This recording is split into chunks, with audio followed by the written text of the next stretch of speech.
요한계시록 우리 계속해서 강의하고 있습니다. 요한계시록 말씀은 요한계시록 1장 2절에 나와 있는 것처럼 요한이라고 하는 예수 그리스도의 제자가 나이 많이 들어서 하나님의 말씀과 예수 그리스도의 증거, 즉 자기가 본 것을 증언하는 그런 내용이고요. 이 요한계시록의 말씀을 듣는 대상은 소아시아 지역에 있는 일곱 교회에 주는 편지이자 또 회람입니다. 그래서 읽는 사람은 한 명이고, 사실 예배 시에 이 말씀이 읽혀졌는데 예배 시에 한 사람이 이것을 낭독한 것이죠. 그리고 회중은 듣고 이것을 지키도록 그렇게 되어 있는 것인데, 말씀을 듣고 지키는 자는 복이 있다. 성경은 그렇게 말을 합니다. 어떤 말씀인들 듣고 지키면 복이 없겠습니까마는, 특별히 이렇게 명시한 요한계시록의 말씀 중에 교회에 던지시는 하나님의 말씀, 예수님의 말씀을 직접 찾아서 여러분이 읽고 듣는 중에 여러분 자신에게 놀라운 변화가 있기를 주님의 이름으로 축원합니다. 자, 여러분 마음과 눈을 저에게 주세요. 네. 마음을 주지 못하는 분은 최소한 눈을 줘보세요. 그리고 마음까지 주도록 한번 노력해 보세요. 결국은 신앙생활은 집중력입니다. 어떻게 말씀을 집중하느냐. 자, 오늘 설교 제목 같이 읽어볼까요? 시작. 죽어가는 교회인가, 진리를 지키는 교회인가. 오늘은 교회 얘기를 두 개의 교회를 소개하겠습니다. 사대교회와 빌라델비아 교회입니다. 같이 한 절씩 교독합니다. 사대교회의 사자에게 편지하라. 하나님의 일곱 영과 일곱 별을 가지신 이가 이르시되, 내가 네 행위를 아노니 내가 살았다 하는 이름은 가졌으나 죽은 자로다.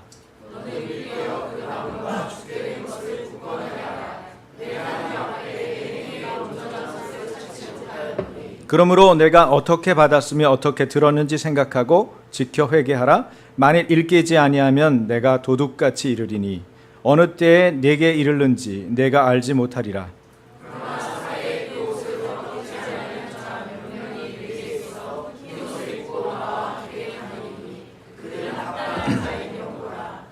이기는 자는 이와 같이 흰옷을 입을 것이요 내가 그 이름을 생명책에서 결코 지우지 아니하고 그 이름을 내 아버지 앞과 그의 천사들 앞에서 시인하리라. 빌라델비아 교회의 사자에게 편지하라. 거룩하고 진실하사 다윗의 열쇠를 가지시니 곧 열면 닫을 사람이 없고 닫으면 열 사람이 없는 그가 이르시되,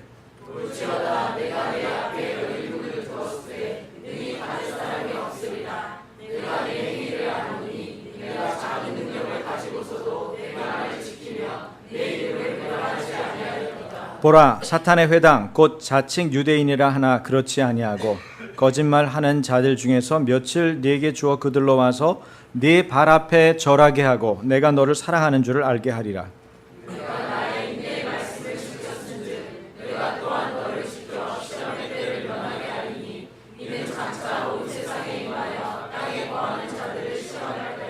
내가 속히 오리니 네가 가진 것을 굳게 잡아 아무도 내 면류관을 빼앗지 못하게 하라.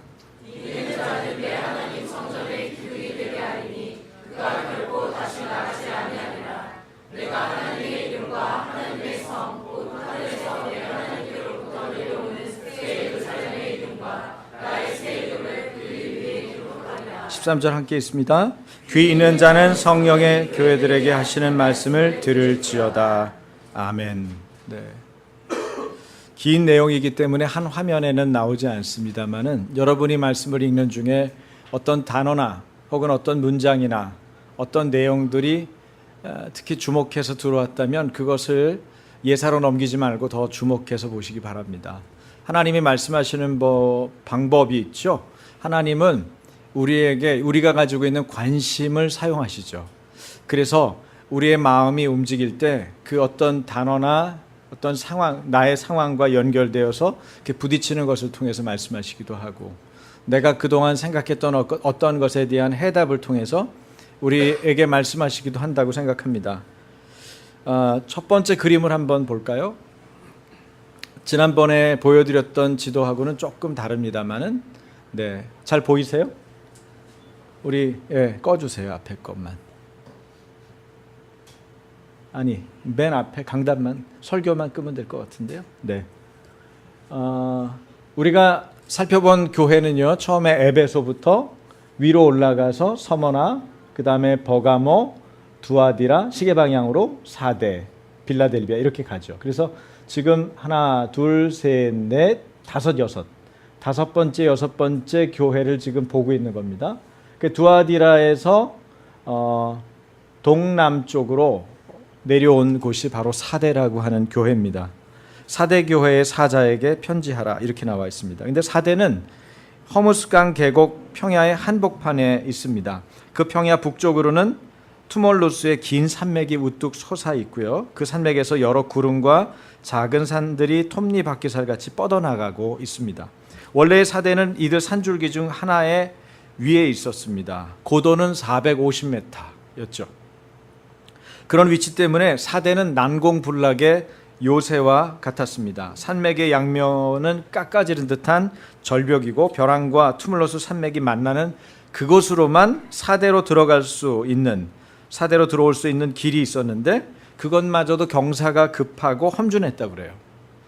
그래서 여러분 페르시아의 고레스 왕 얘기 아시죠? 그 페르시아의 고레스 왕은 사대성을 포위했는데 그러나 사대 사람들은 난공불락의 요새와 같은 투물로스 산에 숨어 있기만 하면 아무 문제가 없다고 믿었습니다.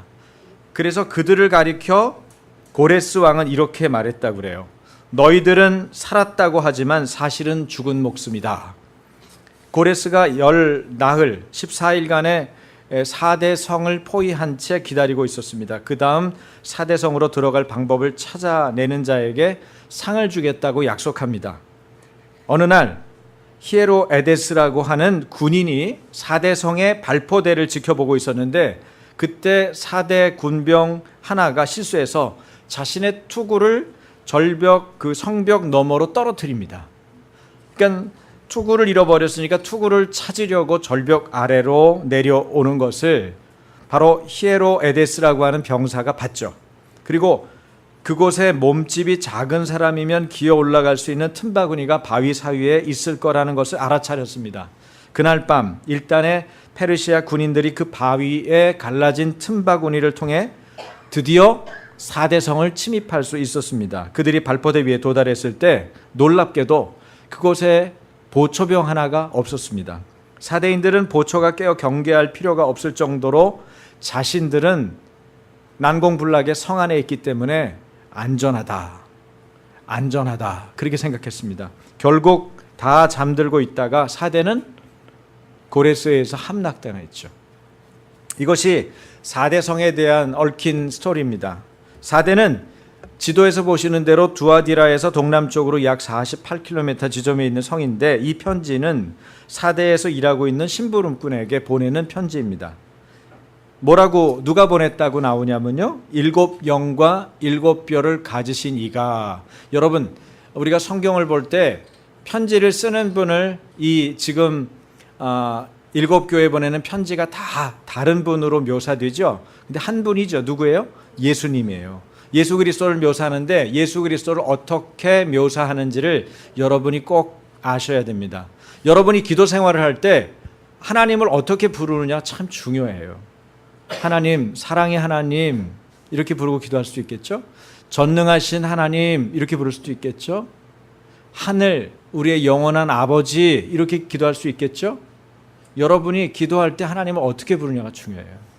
완전하신 치유의 하나님 이렇게 부를 수도 있겠죠? 여러분 하나님을 어떻게 부르시겠어요? 그래서 사실은 주기도문을 제가 한 8주 정도 이렇게 설교해 본 경험이 있는데 주기도문 하나 가지고도 어떻게 우리가 기도 생활을 해야 되느냐, 하나님을 어떻게 부르는 것이 중요하냐, 이런 것들을 가지고도 얼마든지 여러분하고 같이 나눌 수가 있습니다. 그런데 예수님을 이 7교회에 보내는 편지에 보면 예수님을 다 다르게 묘사하는데 여긴 뭐라고 그랬다고요? 7영과 7별을 가지신 이가 이렇게 했단 말이에요. 예수님을 그렇게 묘사했어요. 왜 그랬는지는 나중에 설명드리겠습니다. 여러분 4대 교회를 향해서도 뭐라고 그래요? 오이다. 헬라어로 내가 알고 있다 그렇게 말하고 있어요. 내가 알고 있다 이런 말로 시작해요. 4대 교회는 앞에 교회들하고 아주 분명한 차이점이 하나 있어요. 그건 뭐냐면 칭찬이 없어요. 예수님이 말씀하실 때 항상 칭찬을 먼저 하세요. 여러분 다른 사람들하고 어려운 얘기를 할 때 앞에 여러분 그 사람에 대한 감사와 칭찬을 먼저 하면 좋습니다. 자기가 무슨 뭐 직설적인 독서를 품은 어떤 인간인 것처럼 바로 쏘아붙이면 안 돼요. 상대방하고 이게 관계를 맺는다는 거는 참 중요한 것 같아요. 그 사람이 얼마나 소중한지, 그 사람이 얼마나 고마운 사람인지, 그 사람이 얼마나 나한테 기쁜 사람인지, 내가 그를 얼마나 사랑하는지 이런 표현들을 하는 거를 어색해하지 마십시오. 특히 남자분들 연습해야 돼요. 그리고 그 다음에 필요한 얘기 한마디 던지는 거예요. 그래야 상대방이 그걸 충분히 그 인간관계 안에서 받아들이고 나서 그 사람의 말도 신뢰하죠. 예수님은 그런 분이에요. 그래서 항상 칭찬을 먼저 하세요. 그런데 놀랍게도 사대교회에는 뭐예요? 칭찬이 없어요. 칭찬이 없습니다. 직설적으로 말합니다. 뭐라 그러죠? 살았다 하는 이름은 가졌으나 죽은 자가 바로 너다. 살았다고 남들은 다 얘기해주고 평가해주지만 내가 볼 때는 죽었다. 그렇게 말하고 있는 거예요. 이유를 얘기하죠. 내 행위에 온전한 것을 찾지 못하였다. 요한계시록 7교회 중에 가장 혹독한 책망을 사대교회는 받고 있습니다. 사람들 눈에는 사대교회는 살았다는 평가를 받고 있었지만, 정상적으로 모이고 활동하고 있었지만 예수님 눈에는 어때요? 죽어가고 있는 교회입니다. 여러분 여기서 너는 죽은 자다 그랬을 때 이 죽은 자라는 표현은 죽은 상태가 아니고요, 지금 막 죽어가고 있는 상태를 말합니다. 그 얘기는 아직은 안 죽었다는 거예요. 그 얘기는 뭐예요? 살아날 수 있다는 거죠. 예수님이 이렇게 쓴소리할 때는 항상 의도가 있어요. 살려내고 싶은 의도가. 너 이러면 심판한다. 너 이러면 죽는다. 너희 나라 망한다. 왜 이렇게 얘기합니까? 하나님이 그렇게 말씀하셨을 때는 살려내고자 하시는 의도가 있어요. 그 말을 듣고 그 말 때문에 돌이키면 살아난다는 얘기를 하고 있는 거예요. 상대방이 말하는 사람의 마음을 받아들이는 거 참 중요합니다. 성경을 읽을 때 뭘 보는 게 중요해요? 예수님의 마음, 하나님의 마음을 읽어내는 게 중요해요. 그러면 마음이 느껴지기 때문에 어때요? 안 졸려요. 마음이 느껴지기 때문에 그 말이 들리기 시작해요. 마음이 느껴지기 때문에 내가 어떻게든 저 사람하고 더 가까워져 보겠다는 어떤 의지가 불타올라요. 그래서 내 마음에 꺼진 마음에 내 마음에 점화가 되죠. 불이 붙는 거예요. 불이 붙어야 살아나는데 불이 안 붙으면 죽는 거죠. 지금 죽어가고 있는 상태, 막 지금 죽어가고 있는 상태라는 거예요. 그렇다면 우리 생활에서 모든 것이 온전해야 주님이 받으시냐? 에? 너는 온전하냐, 안 목사? 너는 지금 설교하는 너는 어떠냐? 그럼 저도 할 얘기도 없고요. 에? 신앙생활에서 모든 것이 온전해야 그럼 받으시는 거냐? 여기 지금 행위가 온전하지 못해서 예수님이 안 받으셨다고 그러는데, 답부터 미리 말하자면은 그렇지 않습니다. 그렇지 않습니다. 다행히 주님이 보는 한 가지만 온전하면 돼요. 주님이 보는 한 가지만 온전하면 나머지는 인정하세요. 하나님이 보시는, 사람을 보시는 방법이에요. 우리를 대하시는 방법은 하나님은 우리에게 찾으시는 그 한 가지를 요구하시는 거예요. 그렇지 않으면 무엇을 해도 소용이 없습니다. 내가 별짓을 다 해도 하나님이 안 받으시면 끝이에요. 여러분, 하나님이 우리를 의롭다 여기셨다는 건 뭐예요? 네? 우리를 인정했다는 거예요. 너 내가 인정한다. 내가 널 받았다. 그 얘기예요. 하나님이 받고 인정하면 여러분 만사 오케이예요. 뭘 해도 오케이라니까요. 제가 우리 아이들을 자녀로 받았잖아요. 자녀로 인정하잖아요. 그러니까 가끔 속썩이고 말 안 듣고 아빠를 대적하는 태도를 취해도 어때요? 그때 제가 화도 좀 나고 혼도 좀 내지만 그 아이 버리지 않죠. 어떻게 해요? 그 아이를 인정하기 받아들이기 때문에 그런 방법으로 해석하고 그 아이를 만나는 거예요. 결국은 아무렇지도 않아요. 부부가 서로를 받고 인정하기 때문에 그 부부 싸움이 어떻게 되는 거예요? 뭐 이혼하느니 어쩌느니 죽이느니 살리느니 그런데 어떻게 돼요? 칼로 물베기가 되는 거예요. 만약에 받아들이고 인정하는 걸로 결정하지 않으면 어때요? 끝난 거죠. 그 가정은요. 부부는 끝난 거예요. 부모와 자녀는 끝난 것입니다. 하나님과 성도는 끝난 거예요. 하나님이 우리를 안 받기로 결정했다. 그럼 여러분, 우리가 별 수단을 다 써도 뭘 할 수 있겠어요? 지금 왜 너는 죽었다, 살았다는 이름은 가졌지만 죽은 자다, 주님은 우리 사대교회에 독한 말씀을 하실까요? 살리시려고요. 회복시키시려고. 돌이키기 위해서. 사대교회도 3장 2절에 보면 그 남은 바라는 말에서 보듯이 지금 일어나 살아날 수 있는 가능성이 남아 있었습니다. 옷을 더럽히지 않은 몇 사람이 남아 있었다고 3장 4절에는 또 얘기하고 있어요. 그들은 전체 교회를 살려내기에는 역부족이었지만 그렇다고 포기하기에는 이르죠. 사람의 평가와 주님의 평가는 늘 다릅니다. 그러고 보면은 교회에 대한 평가는 교회 주인이신 예수께서 하시는 일이지 인간들이 주제넘게 해서는 안 되고 할 수도 없는 부분입니다. 저는 어제도 페이스북에서 어떤 목회자가 다른 목회자, 물론 교회죠, 교회에 대해서 비판하고 강하게 독서를 써놓은 걸 봤는데 틀린 말은 아니라고 생각해요. 그 말이 틀리다고 생각하지는 않습니다. 들을 소리 들었다, 그런 생각이 들어요. 그러나 그런 공개적인 자리에서 교회를 비판하고 판단하고 정죄하는 것은 옳지 않다, 그렇게 생각해요. 여러분들은 어떻게 생각하세요? 저는 작은 교회 목사이기 때문에 어떤 면에서는 참 다행인 것 같아요.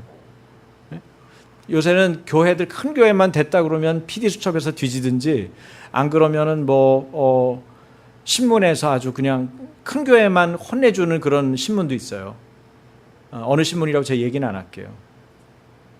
그래가지고 계속 흠잡아냅니다. 교회의 문제점, 교회가 가지고 있는 타락성, 목회자가 옳지 못한, 심지어는 천주교 신부하고 비교하고, 하여튼 꼬투리가 잡힐 수 있는 건 다 찾아냅니다. 탐정들이 많아요, 우리나라에. 특히 기독교 안에, 교회 안에 많습니다. 그런데 제가 묻고 싶었어요. So what? 그래서 어떻게 하려고요? 교회 뭉개가지고 어떻게 하려고요? 큰 교회 넘어뜨려서 얻는 게 뭔데요? 대형 교회 비판해가지고 지가 어떻게 달라져요? 우리 자신을 변화시키고 우리 교회가 새로워지기도 바쁜데 왜 그런 일들에 매달려요? 비판하면 그 교회가 변합니까? 그 훌륭한 분이 비판했기 때문에 그 교회나 그 교회 목회자가 변화합니까? 왜 거기 매달려요? 자기는 못 바꾸면서. 자기 자신을 주님 앞에서 회개하고 돌이키는데 마음을 쏟아야 됩니다. 그리고 자기가 하나님의 은혜 안에 있고 자기가 변화되면은 다른 사람을 판단하는 시각이 생기는 게 아니고 다른 사람 때문에 우는 시각이 생겨요. 그래서 그 교회와 그 어떤 아픔 때문에 울게 되죠.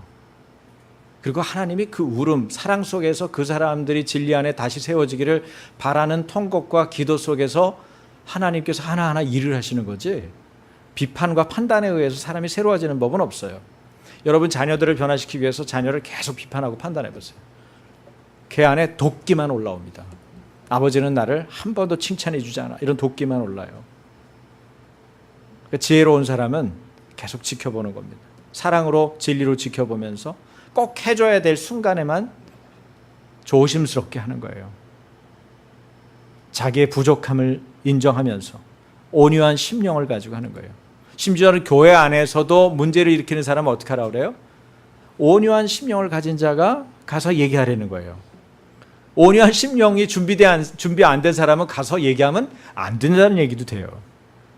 그래서 말하는 사람의 동기와 태도가 얼마나 중요한지 몰라요. 사랑이 없으면 안 들립니다.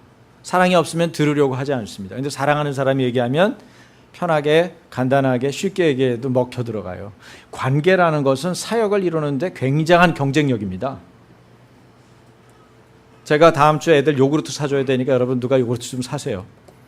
우리 애꺼 애들한테 제가 요구르트 산다고 이렇게 약속을 했는데 애들이 다 믿는데요. 목사님이 다음 주에 요구르트 살 거야. 그러면 여러분 요구르트 사줄 거를 믿는 사람 손 들어보세요. 다 믿는데요. 사야지, 말을 했으니. 예?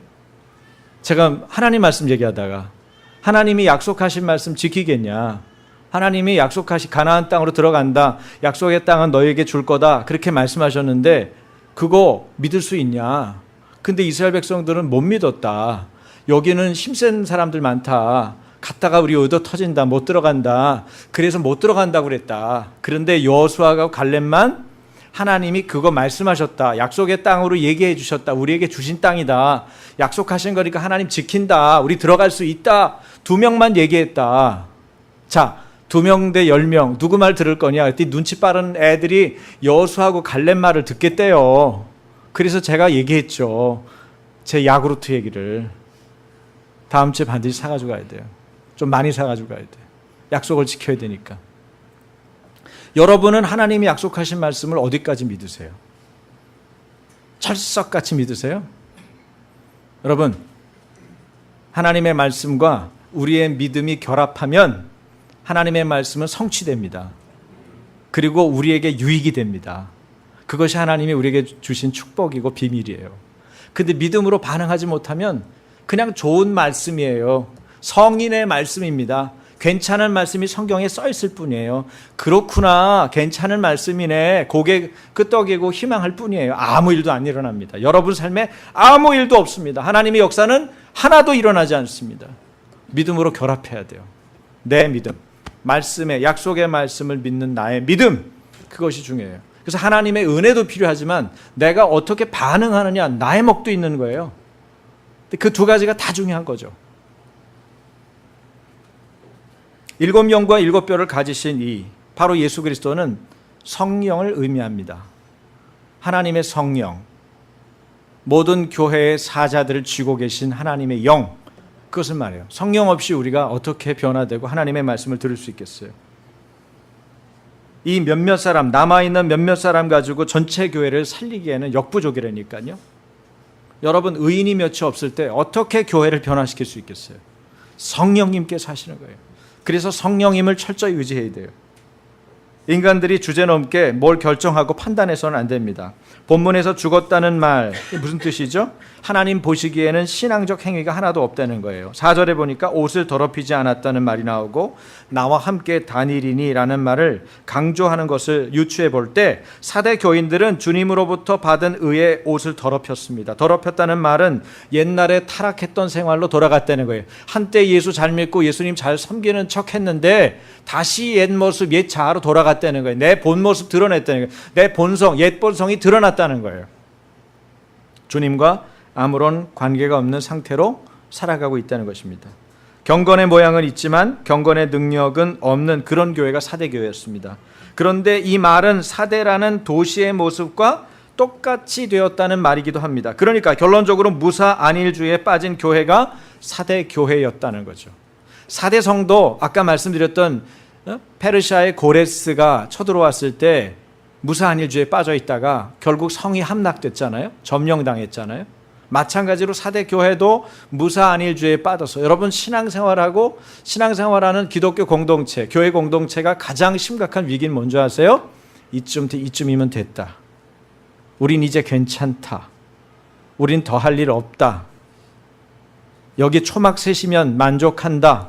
이런 생각을 할 때가 가장 위험한 거예요. 거짓된 안도감이죠. 무사안일주의. 종교 생활은 우리에게 위안을 줍니다. 많은 이들이 교회에 오면 편안하고 눈물도 나고 뭔가 착한 사람이 된 듯한 마음이 들어 좋다고들 말합니다. 그러나 여러분, 여기에 속아서는 안 됩니다. 거짓된 안도감이기 때문입니다. 종교적 행위로도 그런 느낌을 받기 때문입니다. 잠깐 눈물 흘렸다고 내가 변화되는 것이 아니기 때문입니다. 눈물 10번 흘려도 안 바뀌는 분 봤어요. 성경을 100번 읽어도 안 바뀌는 분 봤습니다. 직분이 그 사람을 보장해 주지 않습니다. 내가 봉사 많이 한다고 바뀌는 거 아닙니다. 기독교는 그런 의미에서 종교가 아닙니다. 기독교는 뭡니까? 관계죠. 따라서 해보시겠어요? 기독교는 종교가 아니고 관계다. 예수님과 상관없이 사는 인생은 그런 의미에서 불행이고 불법입니다. 주님이 원하시지 않는 일의 메인 인생은 속는 것입니다. 주님은 단호하게 말씀합니다. 난 너희를 모른다. 그 불법을 멈추고 내게서 떠나라. 제 얘기가 아니죠. 마태복음 7장 20절에서 23절의 말씀입니다. 같이 교독합니다. 20절 제가 먼저 읽습니다. 이러므로 그들의 열매로 그들을 알리라.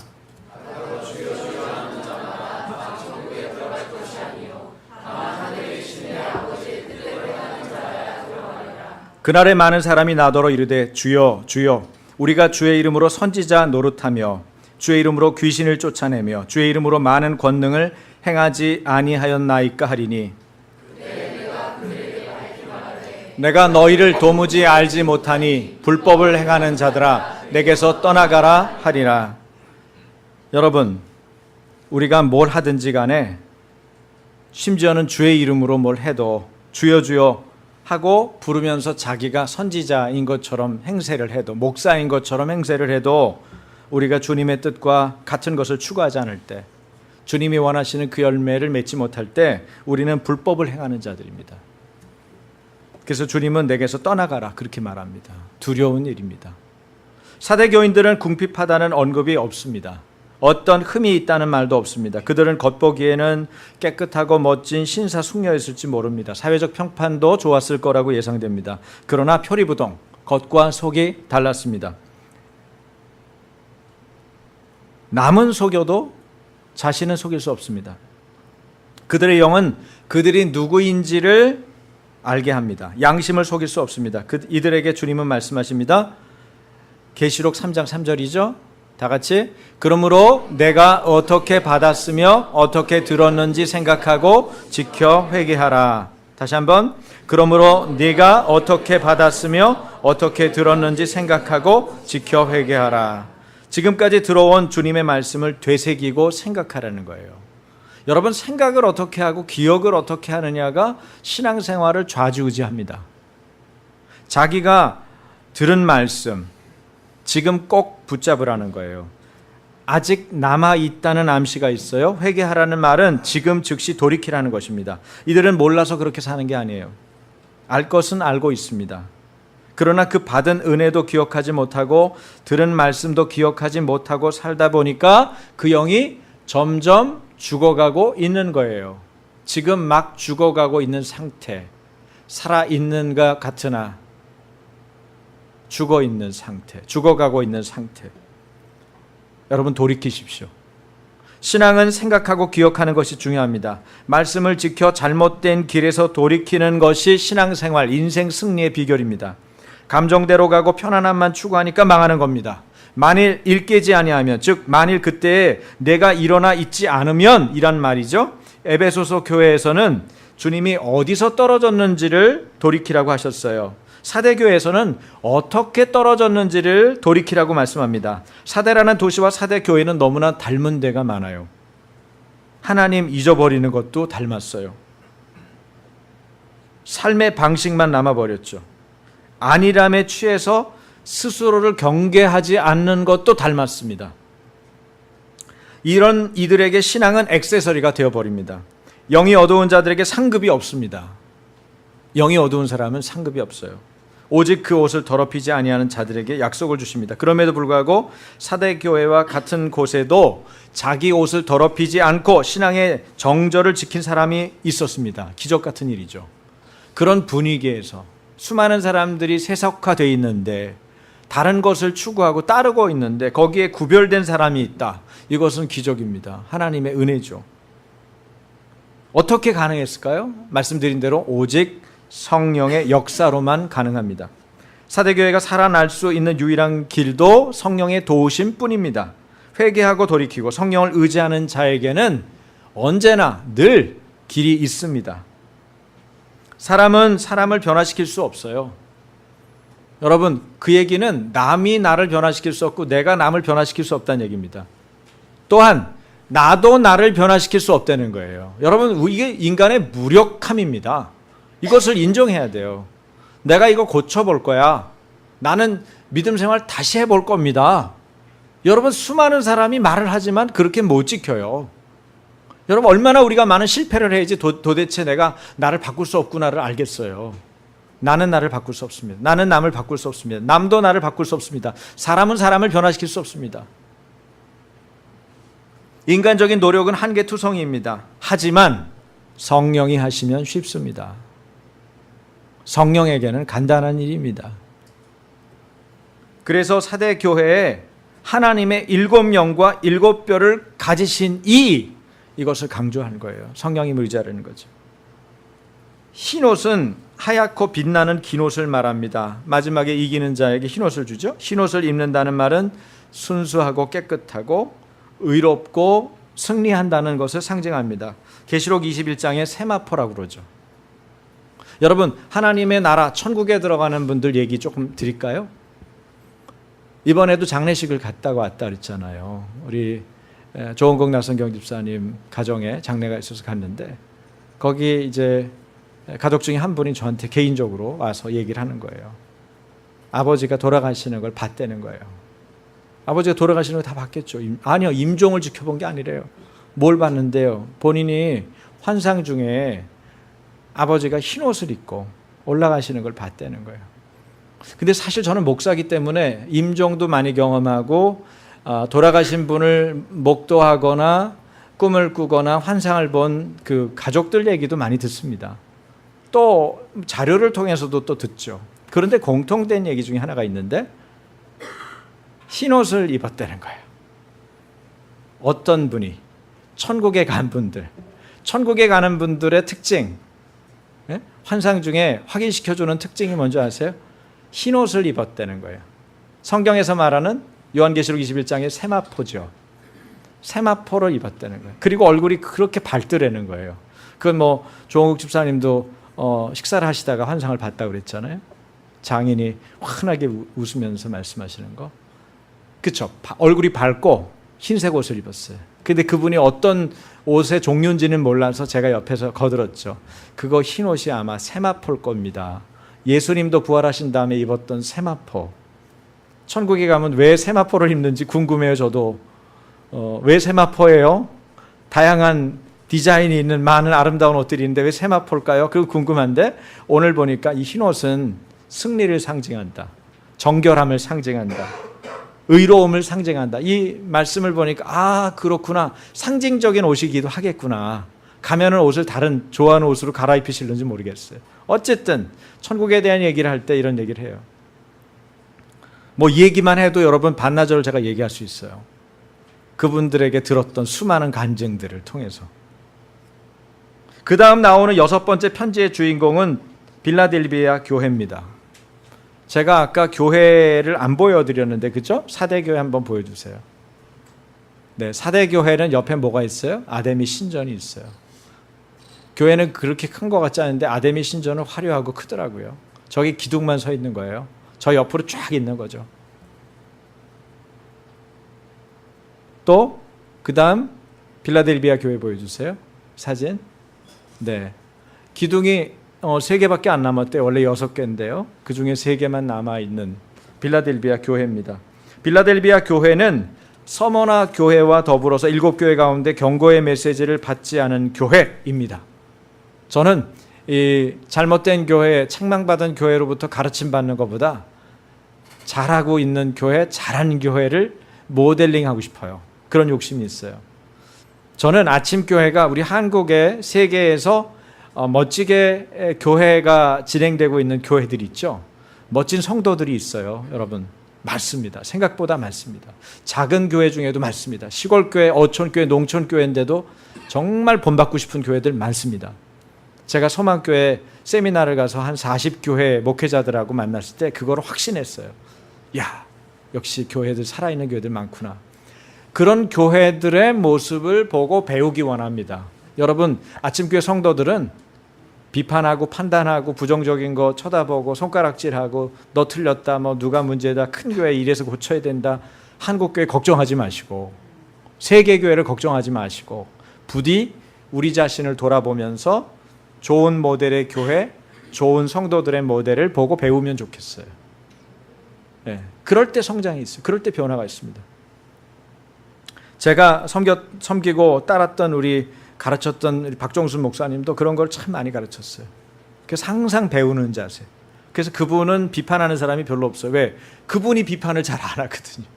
다 존중하고 배우려고 하고 이러기 때문에 나이가 지금 70몇 세신데도 그분을 비판하는 기자들, 그분을 비판하는 목회자들은 제가 거의 본 적이 없어요. 사실 그 정도 위치까지 가면은 꼬투리 잡아가지고 뭔가 저 사람 문제 있다 이렇게 들먹일 만도 하는데 왜 그런가 생각해 보니까 그분이 그렇게 한 적이 없어요. 그분이 그런 삶을 안 살기로 결정을 하고 사는 거예요. 참 좋은 방법이라고 생각해요. 많은 사람들은 세우는 일에만 관심이 있어요. 세우고 살리고 돕고 일으키고, 어떻게 하면 저 사람 도울까, 어떻게 하면 저 사람 살릴까, 어떻게 하면 저 교회를 건강하게 도울까, 뭐 이런 것들이 그분의 주된 관심사예요. 그러니까 지금도 결국은 한국교회 지도자 센터 한지터를 세웠잖아요. 나이가 77세시면 이제 그만 쉬고 골프나 치시든지 아니면 다른 분들 만나서 얘기하고 후배들 좀 가르쳐주고 밥 먹고 이런 정도면 여생을 보내실 수 있는데 그렇게 안 살고 말이죠. 너무너무 감사하고 귀하고 소중한 어른이죠. 그런 분은 밑에서 자라고 배웠다는 것도 자랑스럽습니다. 저도. 빌라델비아 교회는 여러분 작고 가난했습니다. 어쩌면 아침교회하고 비슷한 면이 있어요. 그리고 서머나 교회와 마찬가지로 사단의 회당으로 불리는 유대인들의 유혹에도 직면했습니다. 하지만 예수 그리스도의 모범을 따라 모든 고난을 이겨냈습니다. 그런 교회에 대하여 주님은 나는 너희 행위를 알고 있다 말씀하십니다. 오이다 또 아시는 거예요. 여러분, 주님은 우리를 아세요. 내 마음의 동기와 태도를 아십니다. 여러분, 슬픈 일이 있습니까? 오이다 주님은 아십니다. 두려운 일이 있습니까? 오이다 주님은 아세요. 어떤 행위에 대해서 여러분 억울한 일이 있어요? 여러분은 최선을 다했는데 그거 정말 무고하게 여러분이 아무 일도 안 한 것처럼 여러분을 취급하는 사람이 있습니까? 오이다 주님은 아세요. 여러분이 정말 땀 흘리고 수고하고 좋은 가치를 위해서 여러분의 인생을 수년간 투자했는데 그것이 무력화된 것 같으세요? 오이다 주님은 아세요. 여러분이 인생을 20년, 30년, 40년 주님 사랑하면서 헌신하고 살았는데 그것이 아무것도 아닌 것 같이 느껴지세요? 오이다 주님은 아신다니까요. 그 반대도 아시죠. 우리가 주님 앞에 불법을 행한 것, 거짓을 행한 것, 그래서 돌이켜야 될 제목이 있는 것, 그것도 주님 오이다 아시죠. 빌라델비아 교회에 대해 주님은 나는 너희 행위를 알고 있다 말씀하십니다. 그리고 축복을 먼저 하세요. 그리고 그 이유를 설명합니다. 요한계시록 3장 8절입니다. 같이 볼지어다 내가 내 앞에 열린 문을 두었을 때 능히 닫을 사람이 없으리라. 내가 내 행위를 아노니 내가 작은 능력을 가지고서도 내 말을 지키며 내 이름을 배반하지 아니하였도다. 하나의 열린 문을 두었다는 거예요. 그런데 능히 닫을 사람이 없으리라고 말씀합니다. 그리고 그 이유를 뭐라고 그러세요? 내가 내 행위를 아노니 네가 작은 능력을 가지고서도 나의 말을 지키며 나의 이름을 배반하지 아니하였기 때문이다. 그렇게 말하는 거예요. 여기서 작은 능력은 능력이 거의 없는 상태를 말합니다. 이 교회, 빌라델비아 교회에는 영향력도 없고 어떤 힘을 발휘할 능력도 거의 없습니다. 교인들 중에는 내세울 만한 사회적 위치에 있는 사람도 없고 모이는 숫자도 적은 교회였다는 거예요. 그럼 사람들의 시각으로 볼 때는요, 별 볼 일 없는 교회죠. 눈에 들어오지도 않습니다. 기사거리도 안 납니다. 누가 관심을 갖겠어요? 사회도 관심을 않고 교회도 관심을 안 가죠. 자기 스스로들도 관심이 없을 수 있어요. 우린 작은 교회다. 주눅 들어 있을 수 있어요. 자존감이 땅에 떨어져 있었을 수도 있습니다. 그런 작은 교회, 능력이 없고 작은 능력에 불과한 그런 교회. 그러나 여러분 기억하십시오. 유일하게 칭찬받은 교회가 빌라델비아 교회. 완전히 칭찬받은 교회는 빌라델비아 교회. 주님의 보시는 시각이 전혀 다르다는 것을 기억하십시오. 우리 인생에 대해서도 주님이 전혀 다르게 보신다는 것을 기억해야 돼요. 이것은 두려운 일입니다. 우리가 어떻게 사느냐, 어떻게 생각하느냐, 어떤 일에 주목하고 어떤 일을 주님 앞에 드리느냐.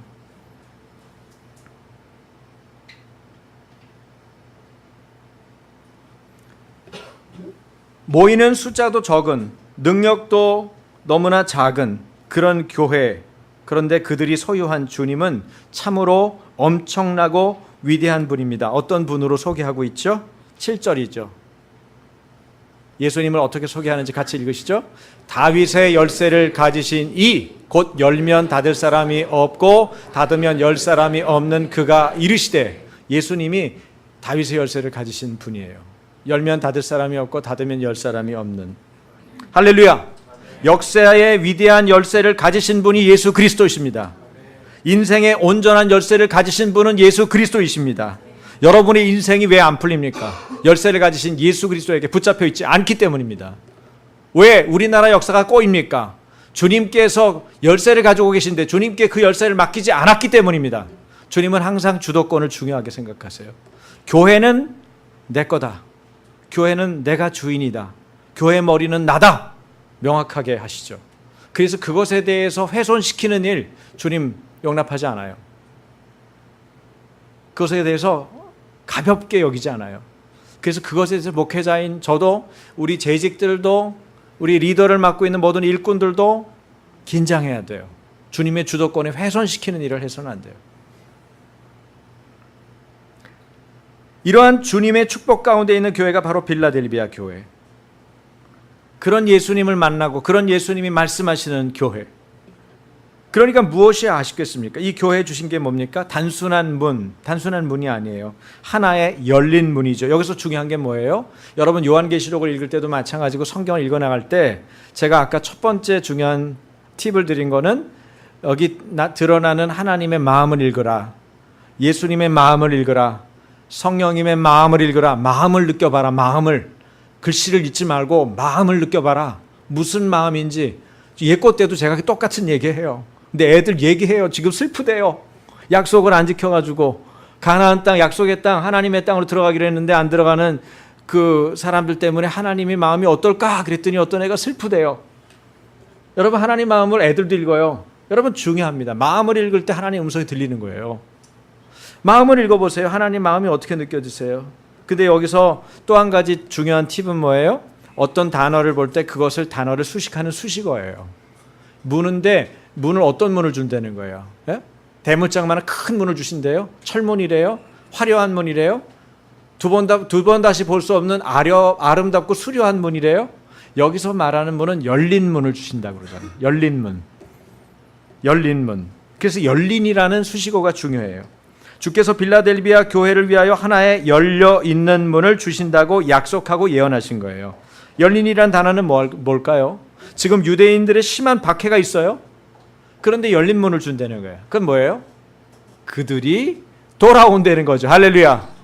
비판하고 박해하고 판단하고 죽이겠다고 그러고 협박하고 멱살 잡고 욕하고 밀어서 상처내고 그런데 그들이 돌아온다는 거예요.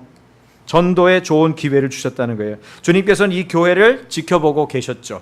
그 결과 두 가지 면에서 이 교회는 주님의 마음을 기쁘게 해드린 것으로 보입니다. 첫째는 작은 능력을 가지고도 주님의 말씀을 끝까지 지키고 이름을 배반치 않았다는 거예요. 예수님의 신실함이 그 교회 안에 있었습니다. 주님이 그 안에 있기 때문에 주님의 성품이 그들을 통해서 드러나는 것은 너무나 당연하고 쉬운 일입니다. 내 안에 예수 있으면 내 안에 예수의 성품과 믿음이 드러나는 것입니다. 그건 너무 당연한 거예요. 내가 왜 이러지? 난 원래 이런 사람이 아닌데 왜 이런 마음으로 사람들을 섬기게 되지? 이 사람들을 왜 이렇게 사랑하게 되는 걸까? 왜 그 작은 일에 눈물이 날까? 여러분, 하나님의 마음이 그 속에 들어간 거예요. 예수님이 여러분 안에 들어가니까 여러분이 어떻게 할 수가 없는 거예요.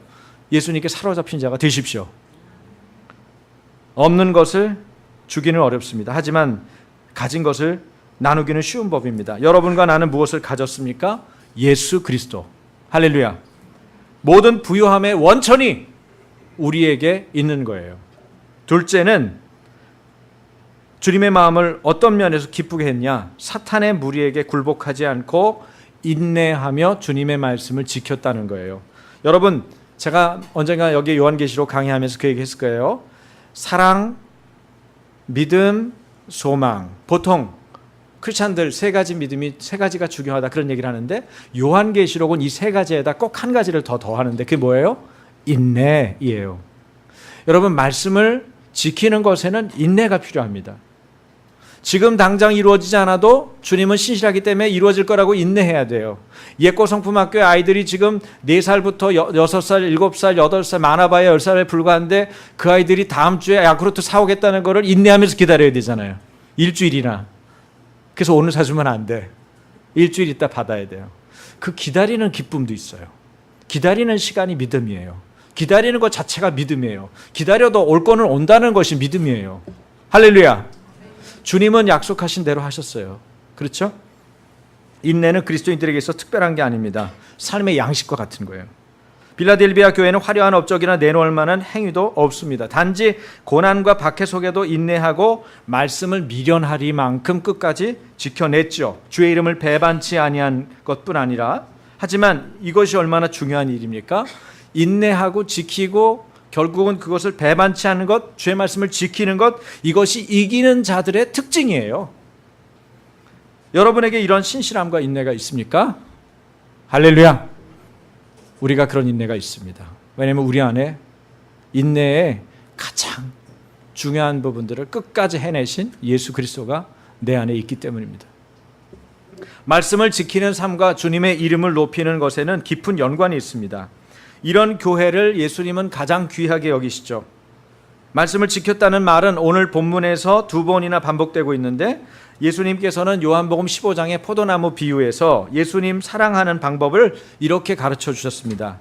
요한복음 15장 10절이죠. 다 같이, 내가 아버지의 계명을 지켜 그의 사랑 안에 거하는 것 같이 너희도 내 계명을 지키면 내 사랑 안에 거하리라.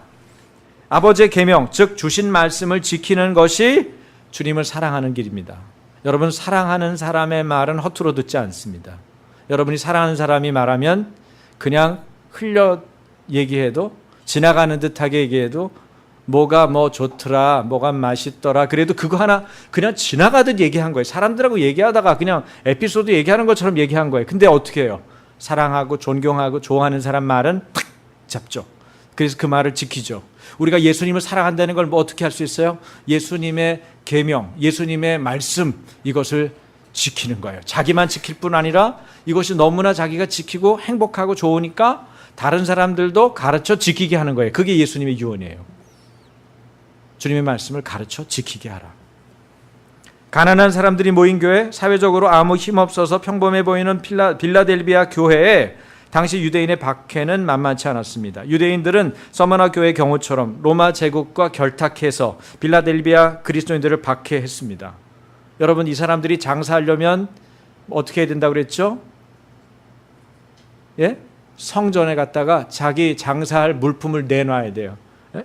본인이 예를 들어서 무슨 어떤 물품을 팔면 그 물품을 제단에 가져가야 돼. 자기는 예수 믿는 사람이고 교회 신앙인인데, 크리스찬인데, 하나님만 주인으로 섬기는 사람인데 다른 주인한테 가서 절을 해야 되는 거예요. 그리고 그 물품이 그러고 나야 통과되는 거예요. 그렇지 않으면 어떻게 돼요? 이게 지금 상인들 협회 회원들 안에서 얘는 따죠. 소외시키는 거예요. 절차를 안 밟았기 때문에. 그러니 그 사람들이 얼마나 가난했겠어요. 빌라델비아 교회는 믿음을 지키다가 가난해진 교인들이 모인 곳이에요.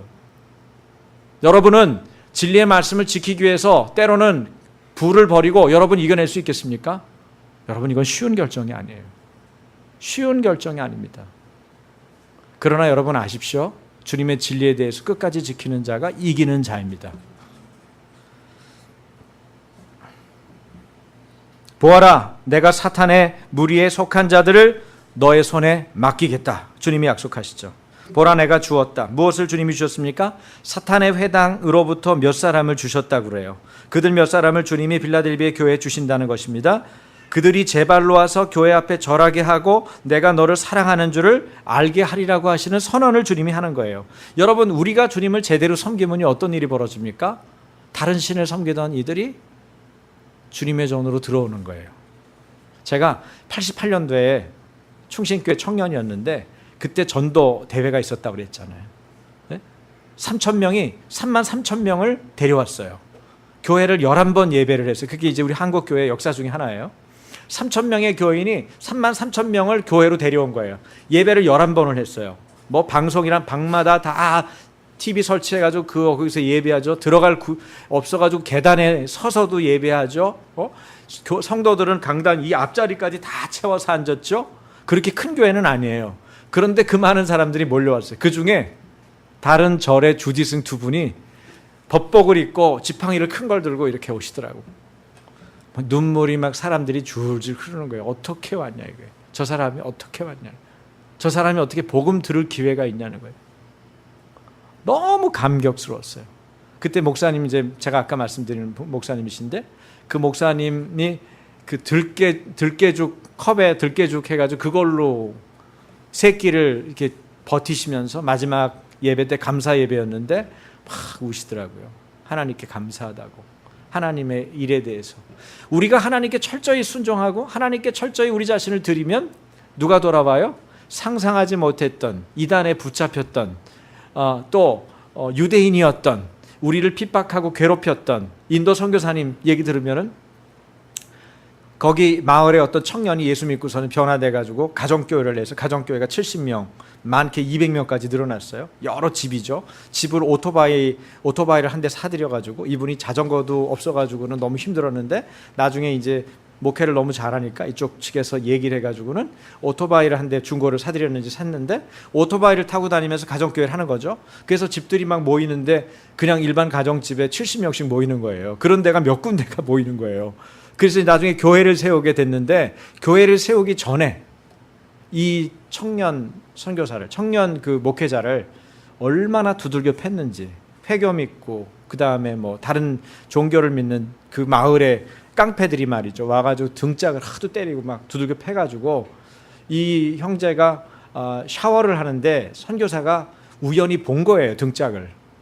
근데 막 피멍이 너무 많이 들어가지고 선교사가 자기 제자잖아, 자기 제자로 자기가 계속 돌보고 복음을 전하도록 돕고 뒤에서 뒷바라지하고 오토바이도 사주는 것도 얘기해서 사줬는데 뒤에서 그 등짝을 보고는 뒤에서 더 이상 어떻게 할 수가 없어서 계속 울었다고 그러더라고. 제 친구 선교사인데 막 운 거예요. 너무 힘들었을 거 아니에요. 자기가 차라리 그냥 등짝이 찢어지면 괜찮은데 자기 제자가 그러니까. 여러분, 우리는 지금 굉장히 편안한 곳에서 예배하고 있어요. 우리는 너무나 자유로운 곳에서 예배해요. 무사안일주의, 사대교회, 사대성처럼 무사안일주의에 빠지기 너무 좋은 환경이에요. 뭐가 힘드니 어렵니 우리 인생은 왜 이러니 얘기 듣지만 상대적이에요. 그렇지 않습니까? 여러분, 돈이 없고 뭐가 부족하고 뭐가 안 됐고 얘기하지만 상대적이에요. 그렇기 때문에 정신을 차려야 돼요. 불과 몇십 킬로만 달리면 그게 얼마나 상대적인지를 느낄 수 있는 곳이 있잖아요. 제가 북한 얘기를 많이 하고 뭐 그런 얘기를 하니까 어떤 분은 우리는 북한만 저기 뭐 선교에 대한 마음이 있는 교회를 생각하는데 절대 그렇지 않습니다. 그렇죠? 오히려 지금 북한에 대해서 하나도 못해요, 재정적으로는. 그렇죠? 여러분, 그걸 아셔야 돼요. 그러나 우리의 할 몫이 있다는 것을 기억해야 돼요. 열린 문을 주님께서 주셨습니다. 그리고 예수께서 곧 오시겠다고 약속하십니다. 내 면류관을 빼앗지 못하게 하라고 우리에게 부담을 주십니다. 면류관을 빼앗길 수 있다는 얘기는 지금 뭐가 주어져 있다는 거예요? 면류관이 우리에게 있다는 것을 전제합니다. 그리고 그것도 빼앗길 수 있다는 것도 알아야 된다는 거예요. 여러분, 한 번 얻은 것은 놓치지 않는다고 하는 것은 얼마나 엉터리인 줄 아세요?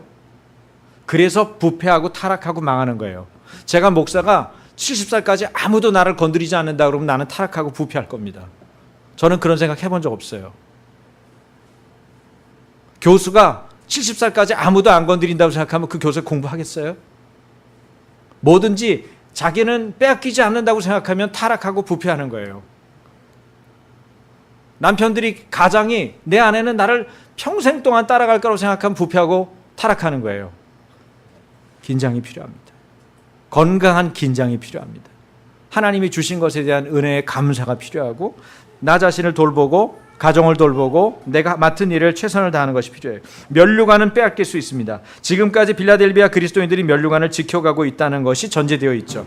면류관을 끝까지 지키는 일은 이기는 자가 되는 길이기도 합니다. 이기는 자는 내 하나님 성전의 기둥이 되게 하리라고 말씀하셨어요. 12절에.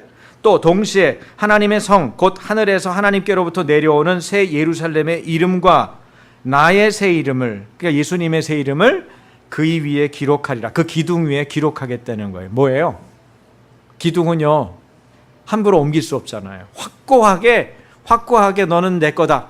확고하게 너는 믿을 만한 자다. 확고하게 나는 너를 지지한다. 이것을 표명해 주는 거죠. 여러분, 누군가가 참된 예배자로 예배에 나오는 것을 언제나 방해가 있다는 것을 알아야 합니다. 왜냐하면 이것이 너무나 귀중하고 소중한 일이기 때문이에요. 방해자는 가까운 사람일 수도 있고 다름 아닌 자신의 게으름이나 죄일 수도 있습니다. 빌라델비아 교회도 예배를 방해하거나 건물에 들어가는 것을 방해했던 유대인들이 있었습니다. 당시 교회들은 유대회당과 교회가 인접해 있었고 신전과 교회가 가까이 붙어 있기도 했습니다. 그런 열악한 상황에서도 주의 말씀을 지키고 인내로서 그 모든 고난과 환난, 박해를 그들은 이겨냈습니다. 그들에게 예수님이 뭐라고 그랬어요? 성전의 기둥이 되게 해주겠다 약속하십니다. 기둥은 옮길 수가 없습니다. 그 기둥에 장차 이루어질 하나님의 도시 새 예루살렘의 이름과 예수님의 이름을 써 넣어 주시겠다고 약속하십니다. 진리를 지키는 교회가 누리는 축복입니다. 진리를 지키는 크리스찬이 누리는 축복입니다. 이 축복이 나와 여러분의 축복이 되기를 주님의 이름으로 축원합니다. 같이 기도하겠습니다.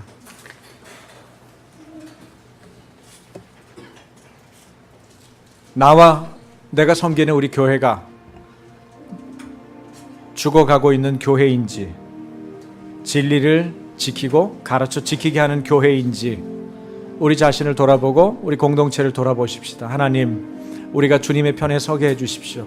면류관을 빼앗기지 않게 하여 주옵소서. 하나님, 주께서 열어두신 열린 문, 그 열린 문을 통해서 많은 이들이 주께로 돌아오는 역사가 일어나게 해주십시오.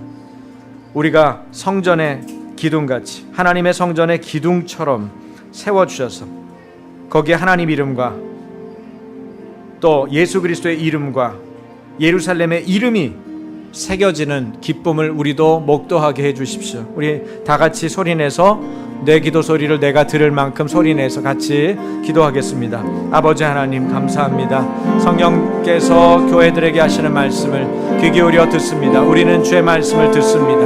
우리는 주의 말씀을 듣는 자들입니다. 말씀을 가지고 지키는 자라야 나를 사랑하는 자라 말씀하신 것처럼 주의 말씀, 주의 계명을 지키는 자로 살겠습니다.